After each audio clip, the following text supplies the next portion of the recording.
যেদিন জামাত ক্ষমতায়, ভোট দিও ভাই, ভোট দিও ভাই দাড়ি পাল্লায়, ভোট দিও ভাই, ভোট দিও ভাই দাড়ি পাল্লায়, ভোট দিও ভাই, ভোট দিও ভাই দাড়ি পাল্লায়।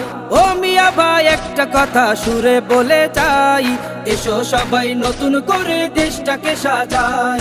ও বোনেরা একটা কথা আবদার করে যাই, এদিকে সেদিকে ভোট দিও না, দাড়ি পাল্লা চাই। দেখবে সুদিন আসবে যেদিন জামাত ক্ষমতায়, দেখবে সুদিন আসবে যেদিন জামাত ক্ষমতায়, ভোট দিও ভাই, ভোট দিও ভাই দাড়ি পাল্লায়, ভোট দিও ভাই, ভোট দিও ভাই দাড়ি পাল্লায়, ভোট দিও ভাই, ভোট দিও ভাই দাড়ি পাল্লায়। চাচা বলে সব দলেরই নেতা দেখা শেষ, জামাতের লোকেরা দেখি মানুষ ভালো বেশ। নামাজি আর কথায় এক এমন মানুষ চাই, জামাতের নেতা